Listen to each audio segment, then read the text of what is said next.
Hi everyone, welcome back to Studioloo. So I'm here with day number 12 of Junk Journal July. We are on packaging today. So I grabbed the closest packaging I could find in my studio. Again, continuing on my theme of using something in the studio that I've, sort of got ready to go into a journal, but it's not fully ready. So these kind of paper bags are really fun. You can actually make full journal covers out of them. You can cover them in fabric, stitch it all down. You can collage them. This is a nice big gift bag, gift packaging bag. And what I want to do today is something like very simple but fun and messy kind of, and I just want to do something relaxing. So I'm going to cut around the edge of this bag. The sole purpose is to just create two pieces of paper, because I don't want to have one giant piece. I want to have a couple big pieces. And this will probably be like collage fodder paper. All right, so now that we've done this, I'm going to give this a full-on crinkle. A crinkle, and a crush. See that? Let's do it with both.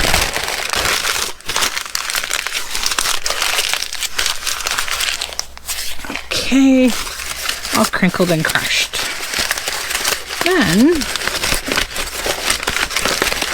open this back up, set that one aside, and we'll just play with this one first. Flatten it back out again, and now we have some natural crinkling going on.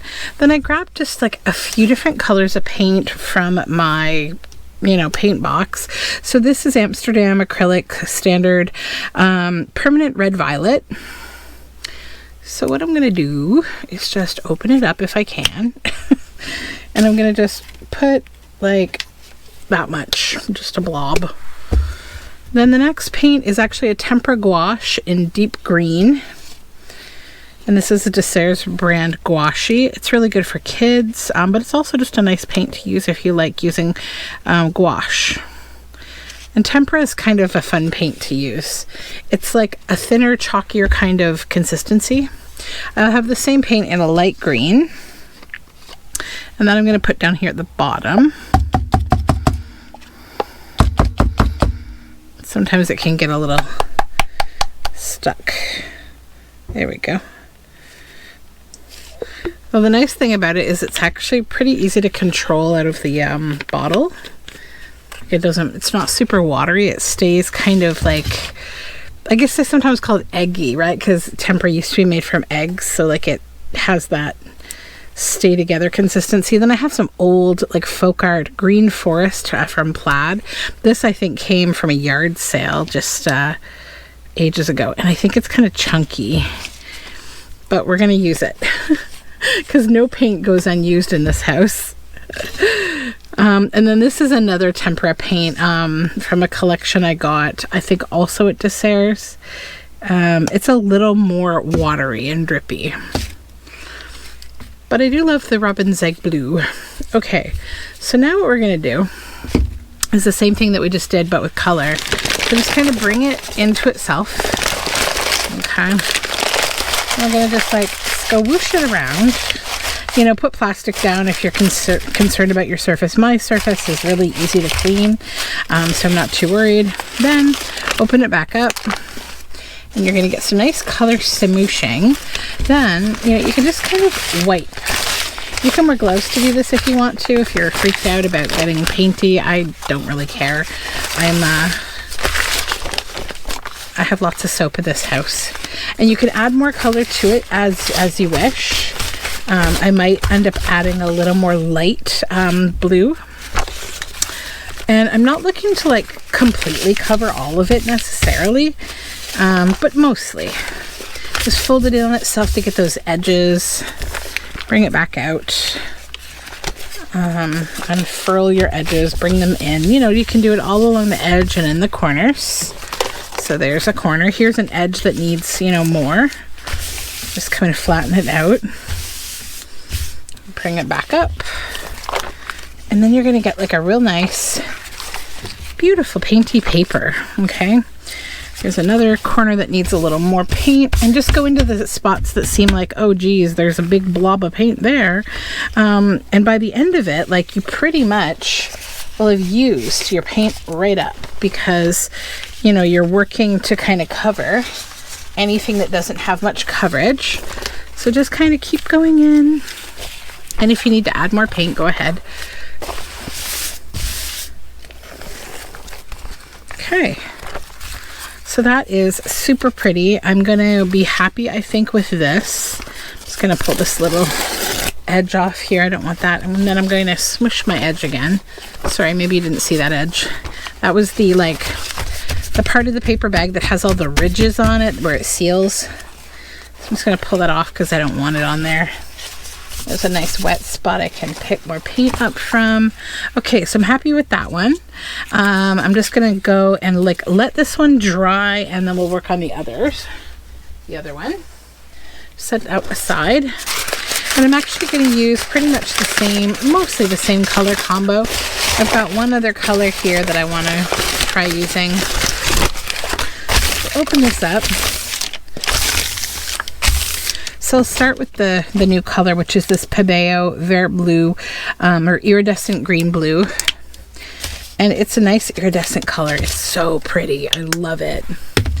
And then I'm going to use that light color again. I'm going to put that in both corners. I really love that color. Then we'll put some of the purple, reddish purple. And then we'll go greens here.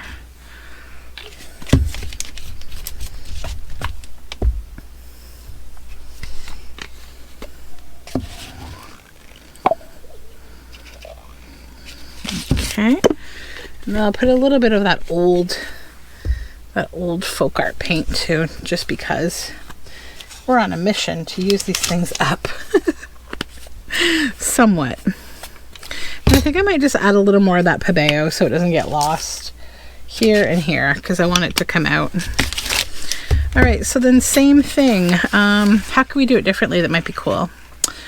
You know, I don't know. I mean, I could definitely like do kind of folds, but I think I really like the color blend of just literally doing this kind of, scrunching it all up to itself. Just, you know, don't do it so hard that you tear the paper. Although this paper feels pretty good. I think I'd really have to be rough to tear it. I think it's okay. Okay, and then we're going to smoosh a little. There's something very therapeutic about this. Oh, it's so pretty. Look at those colors, right? Okay, and then come on and start our squishing. Very wet right there. So yeah, we'll get this down. Okay, oh, I love that. And you might find, like how I'm finding right now, that over here, I really like how the brown kind of goes, like the light brown with the other colors. So you don't have to completely cover all of it, right? You can be decisive about your painting. And packaging is so great for this because it's like already a more durable sort of paper. Usually, any kind of paper bag or packing paper from like packaging.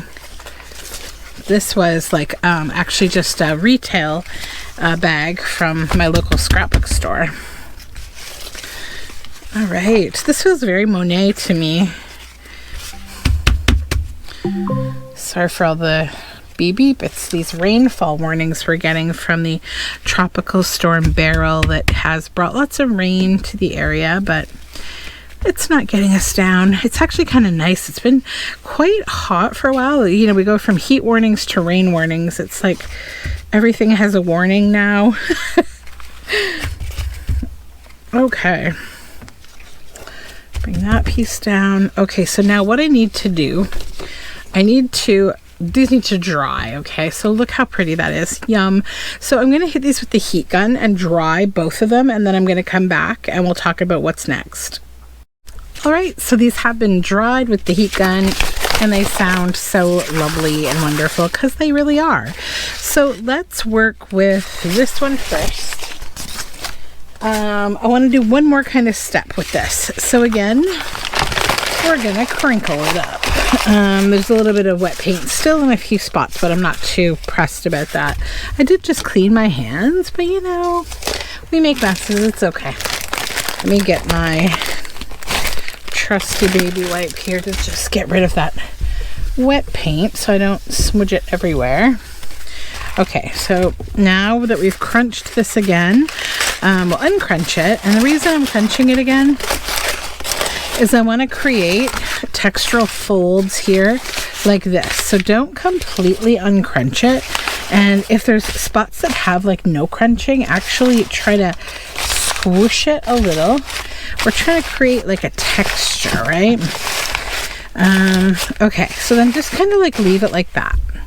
Now I'm going to use some luster wax. This is Sizzix luster wax, my very favorite gold luster wax. And I'm just going to get some on my finger here. And I'm going to just kind of rush over the folds with my finger to just add a little luster here and there. Because you're going to get a cool texture doing that. See that? See that little bit of, you know, those hills and valleys are kind of getting defined a bit as I go over it. So you don't have to use a ton or anything, just a bit. Just wherever you like it and however much you like. You can also use paint to do this. You can use any kind of a pigment or colorant that you have, really. I just like adding a little gold and maybe some silver on the other one. Okay. So, a little here, a little here.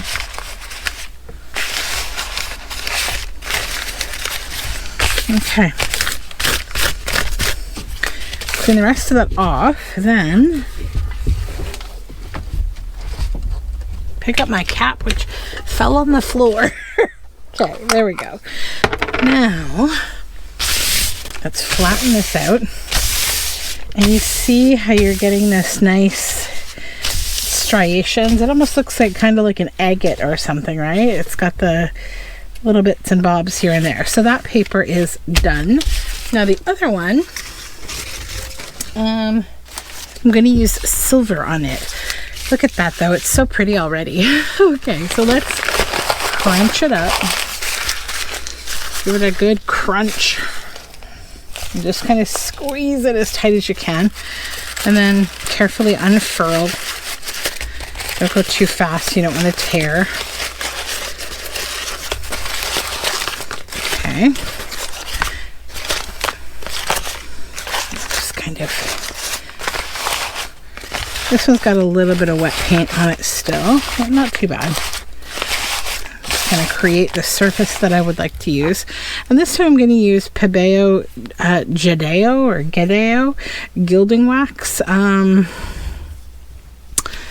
also like this one. It's really nice. This is silver. What color are you?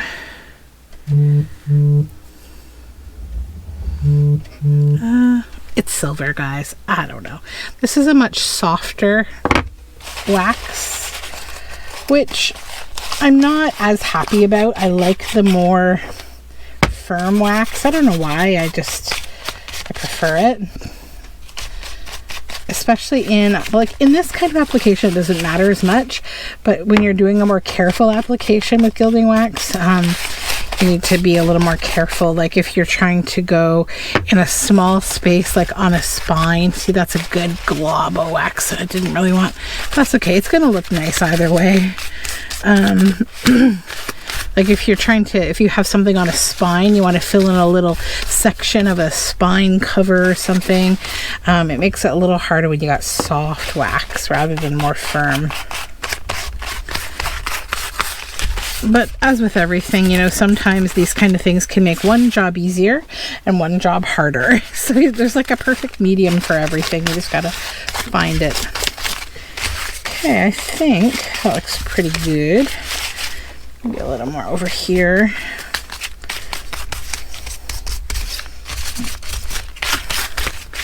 Okay. And I'll take those few, and if you rub it in, if you get a big blob and you open your paper, because you've already folded it multiple times, you see how it gets into those little tiny grooves? So like take a blob like that, spread it around, and you know, you can get it in the tiny grooves. And then if you're really annoyed with it still, because you're like, oh, I didn't want that big silver, just go and get one of these colors. Or if you still have wet paint anywhere on here, just do what I did before and slub it down into it. Like say I got a little blue on top of it there.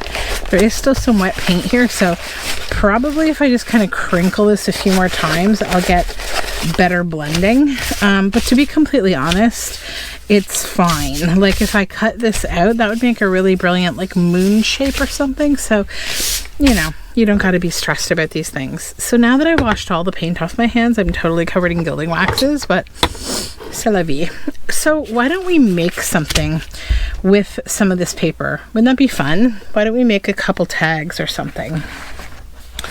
So let's start with this folder. Again, using up things in my studio that I have here. One of these crazy hanging folders. These things are just so much. I can never get this part out anymore of these folders. I used to have ones where it was really easy to get it out. Not this one. Not these ones. I always thrift these folders because I like the nice big folder. So we'll just tear this down here. Okay. I think we're only going to use this edge. I think I'll just take this edge off.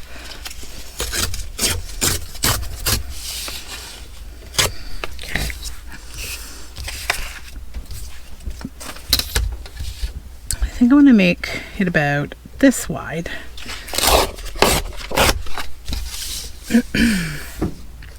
This one about that wide. Okay. So now I'll get my trimmer and we'll trim this to be a little neater. Get rid of the janky edges.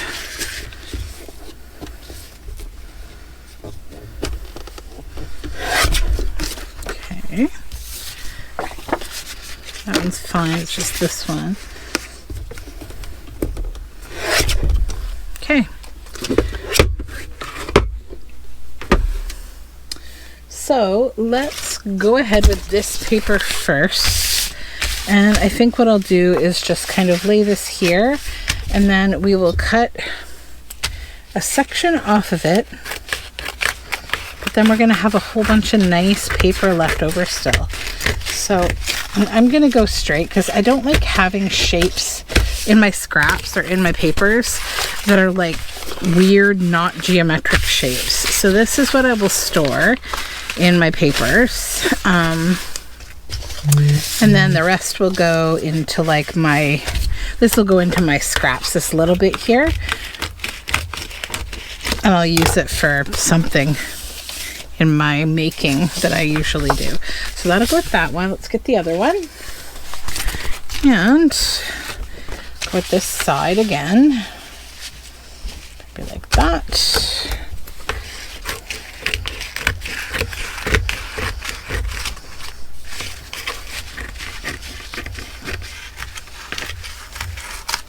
Okay.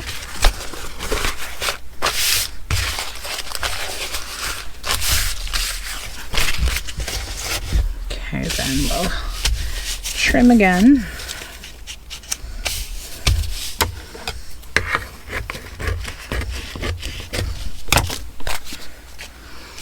Now, I'm just going to use glue stick and cover this after I grab my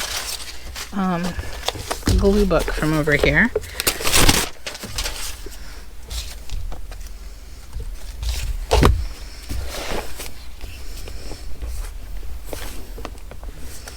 This paper is also really cool to emboss. Just wait to do it until it's really, really dry.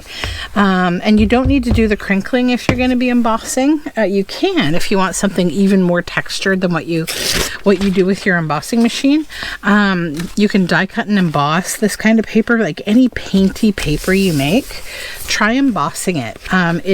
Because it's a little bit like textured and thicker, it actually comes out really, really nice. I've been very surprised by some of the effects I've had from embossing painted papers in the past. Okay, so let's trim around this.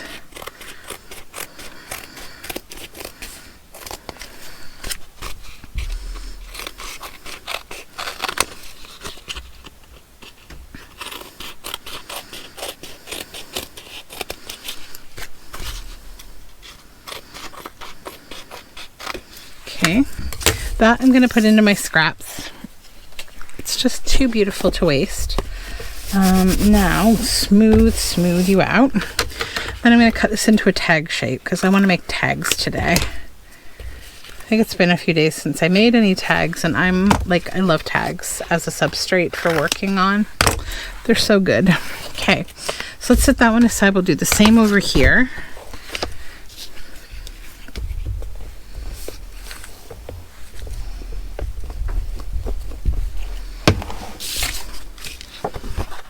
Plunk that down, give it a nice press because that's going to press the folds of the paper down on to the work. And I'm using glue stick because my glue sticks are pretty high quality to begin with, but I'm actually going to be stitching around this as a final step anyways, so I'm not worried about like, is this a strong enough glue to support that, heavier and textured paper. More than likely, if I wasn't going to be stitching, I would, really check it, but I'd probably end up using some art glitter glue on the edges. Okay, I'm going to cut the top here.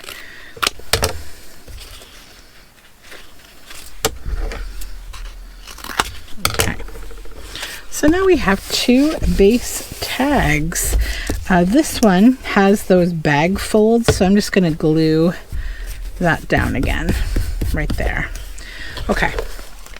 Now, in terms of the kind of focal point that I would want to use on a tag like this, where the background is just so beautiful, I want to use something larger and organic in nature. So I have these. I got them at a thrift store ages ago. They were like vases that looked like this, but like I've taken them apart and I've been using the flowers. You can buy these in different places online. They are kind of pricey for what they are, like for just using in a junk journal. I see them around like $15 or so. You do get quite a few flowers for what it's worth. But yeah, I recommend look in your thrift stores if you can, because they can get a little bit pricey. So I think I want to do that on this one. So I'm going to cut here.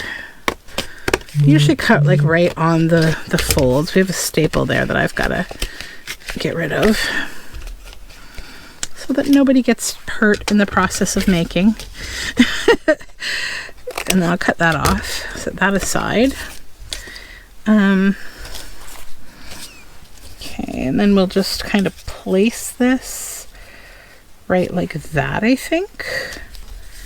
A little more in a little more. Yeah, I just got to cut this bit of white off here. Now these are double-sided too, by the way, if you're like, oh, but I like it better on that side. But I want it on this side, I think. Just kind of goes the right way.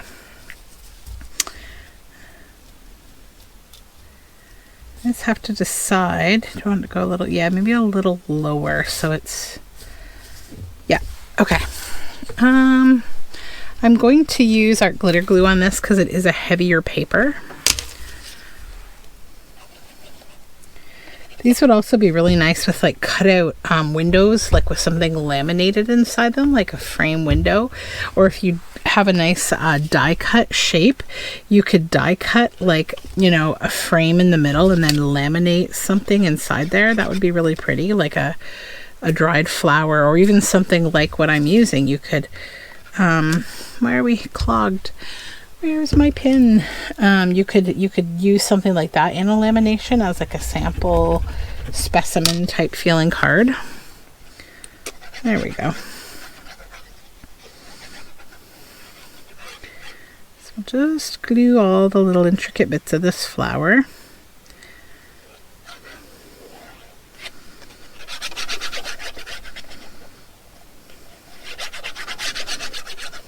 I'm going to be sad when this is all gone, because I never even saw these before I saw this particular one. Oh, it's so beautiful.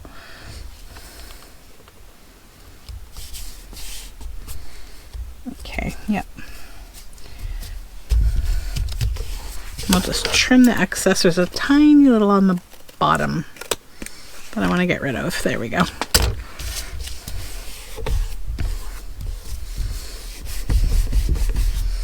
And obviously you can add sentiments or maybe labels or something.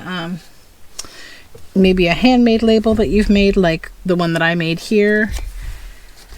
This is why it's nice to make like collage fodder and things for all the storybooks you read. Like that's really pretty there. It would be really pretty there.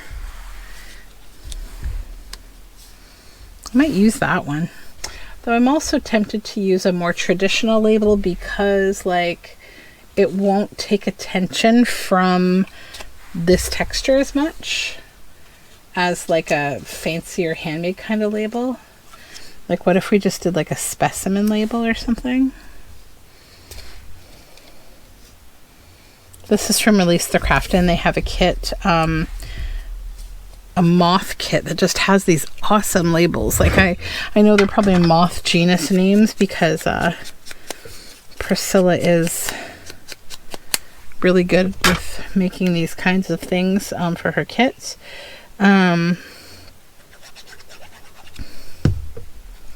Oops. They make amazing kits. You should definitely check out their shop, Release the Craftin', on Etsy. I am a part of their design team and always love working with their kits. And then I think for this one, I'll probably just go around the edge with a little bit of black Distress Oxide to outline.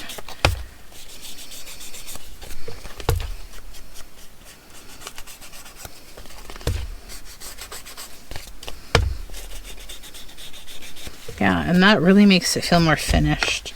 Okay, so let's do the other one, the other colorway right here. Now I've got another one of those. See, this one has cherry blossoms, like that style. And I think I want to use, like I want a big one, but I don't know how big. You know, I might just, yeah, I think I'm actually just going to use the fold here as the guide. And I know that might seem weird because you're like, why are you cutting straight through something? Well, because then you can use it on the edge, right, of the piece. Okay, move that out of the way. And I think I want to put it on the less covered side. And of course, again, it's such a benefit that these are double-sided, which is why, like, I hope I find 8 million of them when I'm thrifting because I love them. So everybody should buy them and then donate them to my thrift stores so that I can get them for $1 or something, like I did these ones. Yeah. And they're like a nice heavy cardstock weight too. They're so great.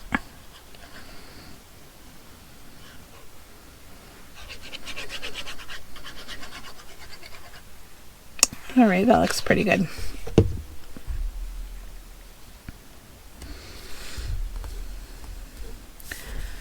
Slightly off the edge there. That's what we want. Oh, these make me happy. I like these. Oh, paper is so good. You have to try this paper. If you haven't done paint smushy paper before, how easy and fun, right? Also a good kid activity if you really want to mess up your house.